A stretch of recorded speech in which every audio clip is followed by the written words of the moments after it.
Hello, my name is Elizabeth Meister, and today I'm going to be showing you how I would do a pediatric assessment as a nurse.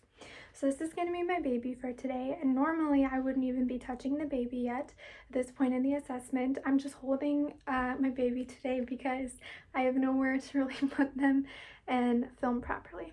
So the first thing I'm going to be looking at with the baby before I even touch them when I walk in the room is I'm going to be looking at the baby's skin. So the baby, if age appropriate, will be dressed down to the diaper ideally. And I'm just going to be looking for any temperature, moisture, lesions, birthmarks, etc. And I'm going to be wanting to make note of any of those things. I'm also going to be looking at the baby's symmetry. So are the eyes symmetrical? Is the chest symmetrical? I'm going to be wanting to look to see if the ears are in line with the top of the ears with the eyes, because if they have low hanging ears, it can indicate some very specific developmental delays. So that's the next thing I'm going to want to be assessing is the baby exhibiting appropriate developmental signs for their age. So for example, if this baby was a newborn, I would probably expect them, or maybe a little older than a newborn, I would expect them to be able to follow sounds or motion throughout the room. So as I'm moving around, if this baby was a little bit older, I might expect them to be afraid of me. If this baby was even older, I might be expecting them to be crawling around, playing, etc. I'm going to be assessing the baby's level of consciousness. If age appropriate, is the baby oriented to the location we're in? Is the baby especially lethargic? Stuff like that. So that's actually part of the neurological assessment, which I've split into two parts. So the next thing I'm going to want to look at with this baby is going to be the baby's muscle tone. So again, before I'm even touching the baby, I'm seeing, is the baby able to lift their head? Should they be able to lift their head?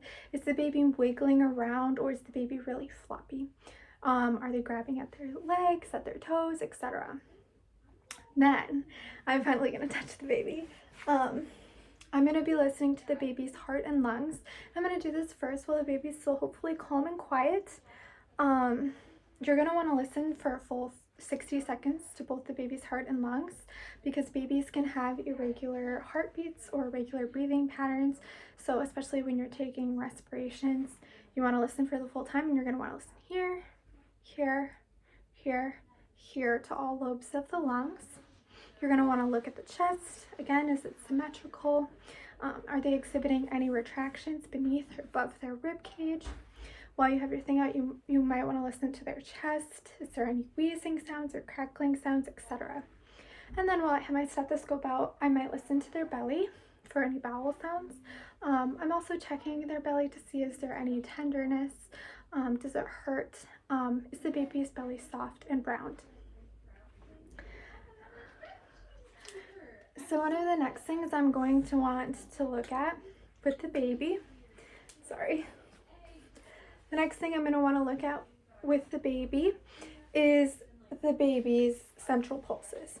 So you're going to look at the baby's pulses, their brachial pulse, which is kind of in their armpit, and right here, which is kind of in their groin. You're going to want to take those pulses on both sides just to compare the strength, etc. You're going to want to check baby's capillary refills in their toes or their fingers. They should be able to exhibit good cap refill about 2 seconds, I believe. And that just tells you a lot about perfusion. So I'm also going to want to palpate baby's body. So I'm going to start maybe with the neck, move down the arms. I'm feeling for any edema, tenderness. I'm checking muscle tone, range of motion, etc. I'm also going to want to check the baby's fontanelles, so they're soft spots. So babies, depending on how old they are, will have 2 fontanelles, anterior and posterior, and this one's going to be really big, whereas this one will close up earlier. So I'm just going to feel, and if it's sunken and it's not flat, that is a bad sign for hydration. It means baby is probably dehydrated. So you're going to want to tell parents to keep baby hydrated. Okay.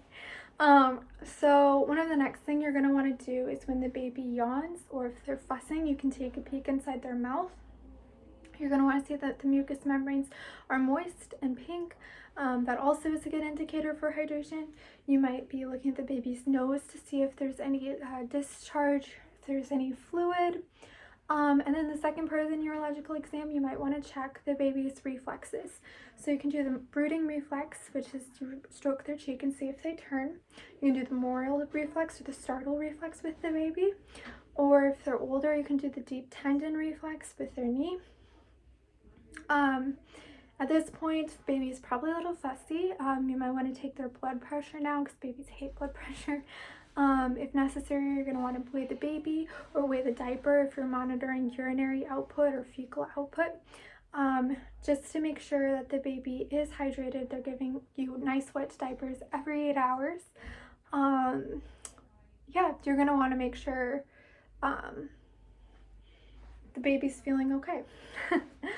Yeah, so that's my pediatric assessment of a baby. Thank you.